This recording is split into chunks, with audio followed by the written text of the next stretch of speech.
Hello tout le monde, j'espère que vous allez bien. Alors comme vous pouvez bien le voir, je suis dehors. J'ai décidé de faire cette vidéo à l'extérieur juste parce qu'il fait très beau, je me sentais bien dans ma peau, je voulais un peu de l'air frais et en plus, ouais, ça me fait du bien. Vous allez aussi entendre les bruits des oiseaux là, des singes, des moustiques et tout, bref.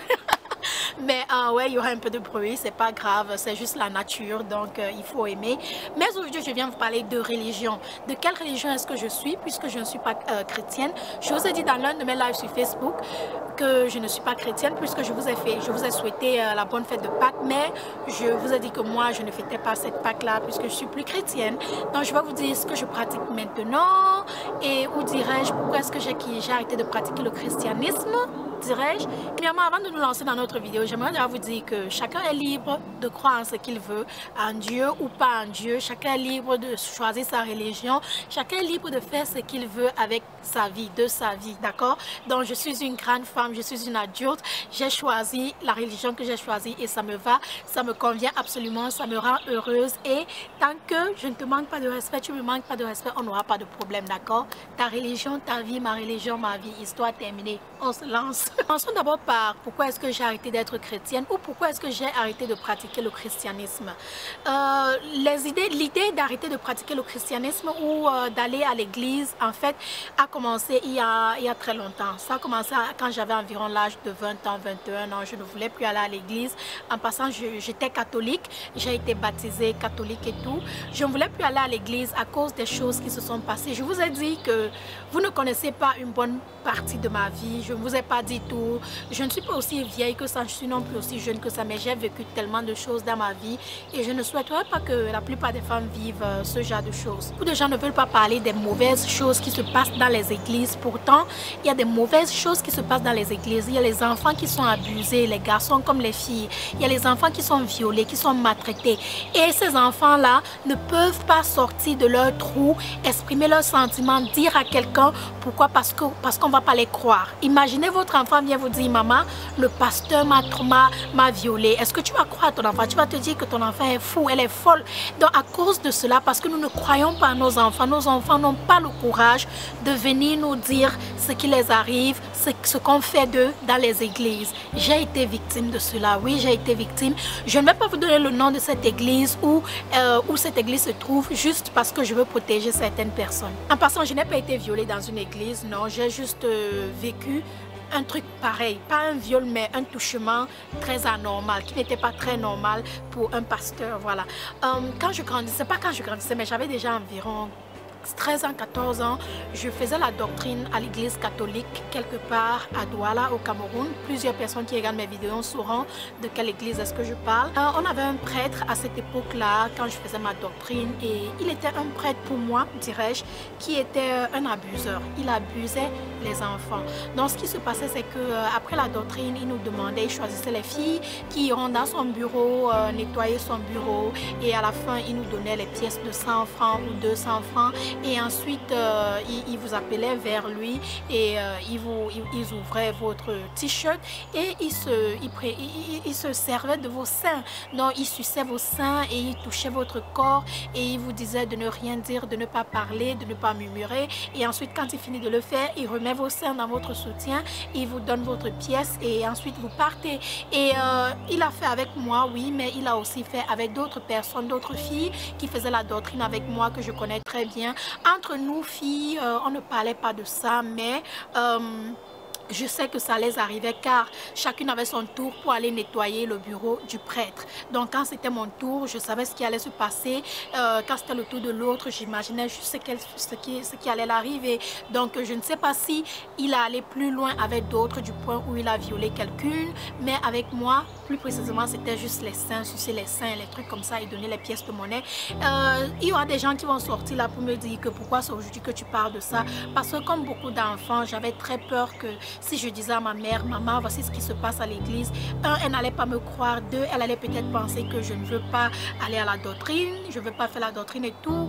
De trois, ça allait être bizarre, vous connaissez les parents en Afrique, c'est pas vrai et tout. Donc, juste comme l'histoire que je vous ai rencontrée de Vincent qui a voulu me violer et mon frère m'a sauvé la vie, même chose s'est déroulée, je n'ai rien dit à mes parents jusqu'à présent. S'ils ont vu cette vidéo, alors ils sauront la vérité, mais je ne les ai jamais rien dit. Et c'est la même chose avec l'église, je n'ai jamais rien dit à mes parents de peur qu'on allait penser que je mentais, qu'on allait me juger, qu'on allait me battre et des trucs comme ça. Et donc à cause de ça, je n'ai rien dit. J'ai arrêté d'aller à l'église quand je me suis fait baptiser à l'âge de 14 ans et demi, 15 ans je pense, ouais. Je ne suis plus allée à l'église, j'allais de temps à autre, par exemple en décembre ou pendant la fête de Pâques ou des trucs comme ça, mais pas tous les dimanches comme je le faisais auparavant et tout. Ma maman m'a même posé des questions, pourquoi tu vas plus à l'église? J'ai dit que je n'ai pas le temps et tout. Elle, ça ne la dérangeait pas, elle m'a dit ok, c'est ce que tu veux faire, il n'y a pas de problème. Et donc voilà comment j'ai arrêté d'aller à l'église. Quand je suis venue aux États-Unis, je me suis mariée, j'ai raconté cette histoire à mon mari et aussi j'ai commencé à voir des histoires ici aux États-Unis à la télé, comment les enfants disaient parfois à leurs parents qu'ils sont abusés, qu'ils sont violés et tout par des pasteurs et des prêtres et on ne les croyait pas. Et après plusieurs années plus tard, la vérité sortait. Quand cet enfant grandit, il devient adulte, vous voyez comment cet enfant commence à porter plainte au pasteur ou à l'église et des trucs comme ça. Ça arrive vraiment aux enfants. Faites très attention avec vos enfants. Quelle religion est-ce que je suis? Sûrement, c'est la question que vous vous posez et vous attendez ma réponse. Je n'ai pas encore choisi une religion concrète, mais je suis en train de prendre beaucoup d'informations pour devenir musulmane. C'est juste un choix que je veux faire et si je décide de le faire, je compte vraiment le faire jusqu'à la fin de mes jours. Je vais devenir musulmane et ça ne me dérange pas de changer mon nom et de pratiquer, de faire tout ce que les musulmans font. C'est juste un choix que je veux faire, mais comme je vous ai dit, je suis encore en train de réfléchir. C'est pas encore quelque chose de définitif que j'ai déjà pris une décision, non pas encore. Oui, je crois en Dieu parce que moi, à ma langue, que ce soit anglais, français, nous l'appelons Dieu. Comme en d'autres langues, ils appellent Dieu d'une autre manière, Allah et tout, donc des manières différentes, des noms différents et tout. Je crois en Dieu, je prie Dieu tous les soirs, mais je ne vais pas à l'église. Je pratique tout simplement de la non-dénomination, quelque chose que j'ai choisi. Et quand je vais dans une église de non-dénomination, c'est tout simplement comme une église catholique ou une église baptiste et tout. Donc, il y a des gens qui viennent là, des religions, des cultures différentes, des pays différents. Chacun vient de nulle part, des musulmans, vous voyez tout le monde. Et vous pouvez faire plus de recherches sur des gens qui sont de la non-dénomination. Je vais laisser toutes les informations sous la barre d'infos. Vous pouvez lire et tout. Comme je vous ai dit, chacun est libre de faire ce qu'il veut, de croire en qui il veut et puis voilà. Mais comme je vous ai dit aussi, je suis en train de regarder si je veux devenir musulmane ou si je vais retourner vers le christianisme, si je vais redevenir catholique et tout, ou si je vais devenir baptiste, parce que mon mari lui est baptiste et je vais à l'église baptiste de temps à autre avec lui, surtout avec les enfants. Parfois mes enfants sont déjà là à l'église catholique, j'ai juste refusé qu'ils soient baptisés à l'église catholique et qu'ils soient baptisés à l'église baptiste.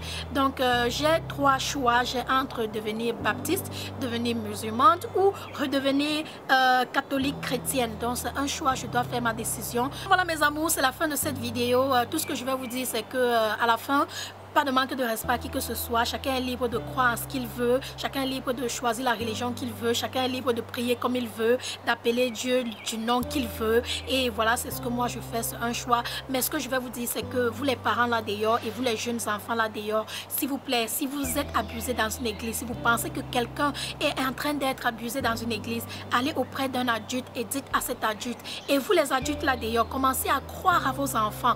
Écoutez vos enfants. Quand votre enfant vous dit maman, ça est en train de se dérouler, il faut croire à votre enfant. Arrêtez de dire que ce sont des menteurs, des menteuses. C'est parce qu'elle ne peut pas faire ci, elle ne peut pas faire ça. Voilà mon cas. Hein? Pourquoi est-ce que je n'ai pas dit toutes ces choses à mes parents quand j'étais petite? Par peur.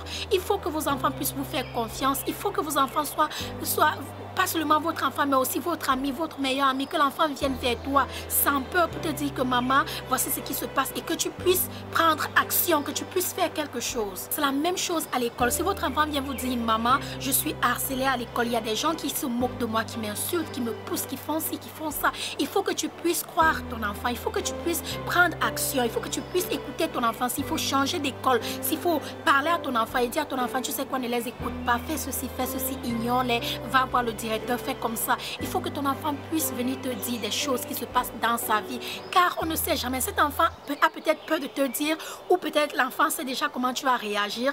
Et l'enfant continue à prendre tous ces harcèlements, tous ces viols et des trucs comme ça en elle ou en lui. Et après tu entends qu'un enfant s'est pendu, un enfant s'est tué, un enfant a fait ci, il a fait ça. Les parents, écoutez vos enfants. Donnez la chance à vos enfants de vous faire confiance. Vous devriez être la personne à qui l'enfant doit venir et se confier et non un étranger. Bref, je venais juste vous dire de quelle religion est-ce que je suis. Maintenant, vous le savez. Et dites-moi de quelle religion est-ce que vous êtes sous la barre d'infos. Peu importe de la religion que vous êtes, moi, ça ne me dérange absolument pas. Que vous soyez chrétienne, catholique, musulman, bouddhisme, baptiste, peu importe ce que vous pratiquez, je n'ai aucun problème avec moi. J'aime tout le monde. Voilà mes amours, c'est la fin de cette vidéo. N'hésitez pas à me rejoindre sur Instagram. Je vais laisser ça là quelque part. Et bien sûr, on va se reprendre dans ma prochaine vidéo comme d'habitude.